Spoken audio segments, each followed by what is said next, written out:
अस्सलाम वालेकुम student, 10th arts. आज हमारा यूनिट नंबर 7 है, बिल्कुल जो वाइंड अप होने वाला है। उन्वान यानी टॉपिक हमारा एनर्जी है। आज हमारा माशाल्लाह से 15 लेक्चर हो गया है और आज हम माहौल की अबतरी यानी डिग्रेडेशन ऑफ इन्वायरमेंट को डिस्कस करेंगे। इन्वायरमेंट में जब पोल्यूशन एक हद से ज़्यादा बढ़ जाती है तो वो डिग्रेडेशन ऑफ इन्वायरमेंट कहलाती है, यानी माहौल की अबतरी कहलाती है। अब पोल्यूशन मुख्तलिफ़ किस्म की हैं, आपको पता है। There are 4 kind of pollution. First one is land pollution, air pollution, second and third water pollution and noise pollution also. Okay, तो ये जितनी किस्म की पोल्यूशन है वो हमारे माहौल को बहुत बुरी तरीके से आलूदा कर रही हैं, जिसकी वजह से माहौल की अबतरी पैदा हो रही है, जिसमें थर्मल पोल्यूशन जो है वो के बहुत ही अहम है। अब हमने देखना है अपने माहौल को हम कैसे साफ़ सुथरा रख सकते हैं, उसको कैसे इन किस्म की पोल्यूशन से बचा सकते हैं। इसमें हमारे पास टॉपिक है जो पेज नंबर 112 पर आपका 111 पर, बल्कि 111 पर आपका ये टॉपिक है कि माहौल में थर्मल पोल्यूशन बहुत ज़्यादा असरअंदाज हो रही है, जिसकी वजह से माहौल गैर तवाज़ुन हो गया है और हस्पतालों से निकलने वाले फुजले दीगर लाशों को भी ज़मीन में जब दफन नहीं करते और ऐसे ही उसको फेंक देते हैं, तो उसकी वजह से भी माहौल बहुत ज़्यादा आलूदा हो रहा है। सही है, ये जो माहौल आलूदा हो रहा है, माहौल की अबतरी है न सिर्फ इंसानों पर बल्कि जानवरों पर भी, इसके अलावा इमारतों पर भी बहुत बुरी तरीके से असरअंदाज हो रही है। अब माहौल की अबतरी को कम करने के हम मुख्तलिफ़ इक़दाम को पढ़ते हैं, हम ख़ास इक़दाम ले रहे हैं और आपकी बुक में बाकी डिटेल में लिखा हुआ है, इसको वहाँ से आप डिटेल में ले सकते हैं। First one is thermal pollution. Thermal pollution को सबसे पहले हमको कंट्रोल करना होगा। नंबर 2 पर हमें पब्लिक ट्रांसपोर्ट को इस्तेमाल करना पड़ेगा, यानी कि अपनी पर्सनल कारों को छोड़कर पब्लिक ट्रांसपोर्ट को इस्तेमाल करें, ताकि हमारे पास जो है फॉसिल फ्यूल्स जो कि तेल, कोयला, गैस वगैरह है उसकी जो बढ़ती हुई डिमांड है उसको कम किया जा सके। ठीक है। नंबर 3 पे इंडस्ट्रीज़ में इलेक्ट्रिसिटी हासिल करने के दूसरे मुतबादिल ज़राए इस्तेमाल करना पड़ेंगे हमें, क्योंकि वहाँ पे इलेक्ट्रिसिटी बहुत ज़्यादा यूज़ हो रही है। तो हमें इलेक्ट्रिसिटी हासिल करने के लिए दीगर मुतबादिल ज़राए इस्तेमाल करने पड़ेंगे, जिसमें solar energy, wind energy, tidal energy और बायोमास एंड सॉल्ट बेस से एनर्जी को प्रोड्यूस करके उन इंडस्ट्रीज़ को दिया जाए। ठीक है। 4 पर है हमारा इंडस्ट्रीज से निकलने वाली आलूदगी, जैसे आबी, ज़मीनी, फ़िज़ाई आलूदगी वो फैला रही हैं, उसको मुनासिब तरीके से काबू पाया जाए उसके ऊपर। ठीक है। 5 पे हमारा है माहौल को साफ़ सुथरा रखना पड़ेगा हमें, कि अपने घरों का कूड़ा जो है ना सिर्फ अपने गली मोहल्लों में ना फेंकें, उसको प्रॉपर तरीके से डिस्पोज करें। सही है, ताकि किसी किस्म की आलूदगी ना फैले। 6 पर हमारे पास क्या है, ज़्यादा से ज़्यादा हमें पौधे लगाने पड़ेंगे और पौधे लगाकर उनकी ख़ासतौर पे हिफाजत भी करनी पड़ेंगी, ताकि वो पौधे बड़े कर दरख्त बने और माहौल को साफ़ करने में अपना अहम किरदार अदा करें और ऑक्सीजन ज़्यादा से ज़्यादा प्रोवाइड करें माहौल को।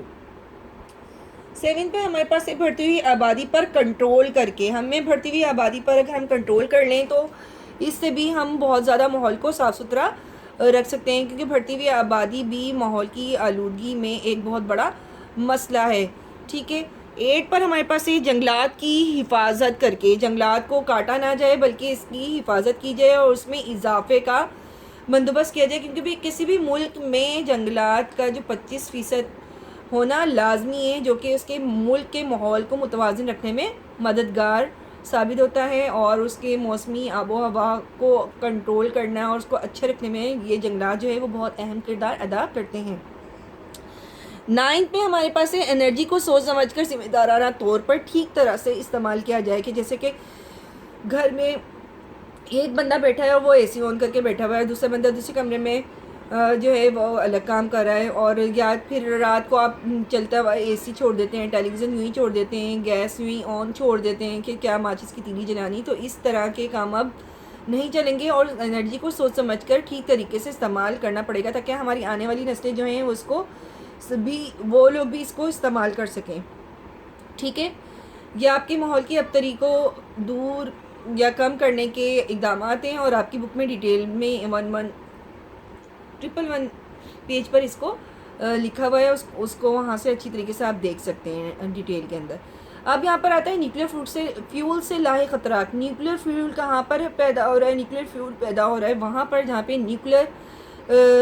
न्यूक्लियर एनर्जी से बिजली बनाई जा रही है। न्यूक्लियर एलिमेंट से या न्यूक्लियर एटम से बिजली बनाई जा रही है, वहाँ पे न्यूक्लियर फ्यूल से लाख खतरात भी बढ़ रहे हैं, ठीक है। और ये बहुत ज़्यादा ख़तरनाक होता है। न्यूक्लियर वेस्ट जो होता है वो एक दफ़ा इस्तेमाल करने के बाद अगर हम दोबारा इस्तेमाल करें तब भी इसमें से रेडिएशन खारिज होती रहती है। सबसे पहले हम लेंगे रेडियो एक्टिव एलिमेंट्स क्या होते हैं।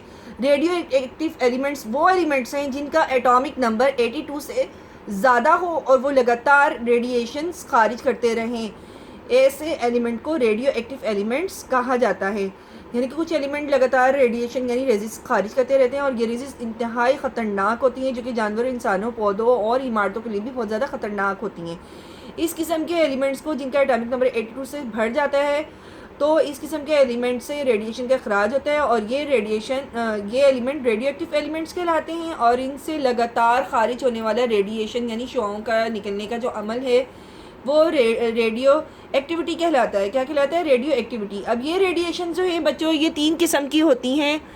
फर्स्ट वन अल्फ़ा, इसको अल्फ़ा इसका ये साइन होता है। सेकंड वन बीटा, बीटा का ये साइन होता है। और third one gamma, gamma rays, इसका इस तरह का साइन होता है। ओके बच्चों, ये जो आपको रेजिज हैं, आपको अगर ये समझ आ जाएंगी तो आपको नेक्स्ट हमारा जो चैप्टर्स हैं, लास्ट के चैप्टर, उसमें हम इसको डिटेल में पढ़ेंगे। तो हमें जो है माहौल की अबतरी को दूर करने के लिए न्यूक्लियर फ्यूल से लाहिक ख़तरात को भी मद्देनज़र रखना पड़ेगा और इसको अपने काबू में करना पड़ेगा। यहाँ पे क्या है, बहुत से तरक्की याफ्ता ममालिक जिनमें पाकिस्तान भी है, तरक्की याफ्ता ममालिक में पाकिस्तान, इंडिया और ईरान वगैरह शामिल है। जबकि तरक्की याफ्ता ममालिक में अमेरिका, कनाडा, बरतानिया, जर्मनी, फ़्रांस, जापान वगैरह शामिल है। जबकि तरक्की पजीर ममालिक में पाकिस्तान, ईरान, इराक़, अफ़गानिस्तान और भारत वगैरह शामिल है। इन ममालिक में, दोनों तरह के ममालिक में जो है वो न्यूक्लियर एनर्जी से बिजली या बॉम्ब वगैरह बनाए जा रहे हैं, जिनका जो मवाद होता है, जो न्यूक्लियर वेस्ट होता है, जो कि इनका ईंधन होता है, वो बहुत ज़्यादा ख़तरनाक होता है और इसमें से मुख्तलिफ रेजिस खारिज होती रहती हैं। इसको अगर दोबारा भी रिसाइकिल करके भी इस्तेमाल कर लिया जाए तब भी इसमें से रेजिस खारिज होती रहती हैं, ठीक है।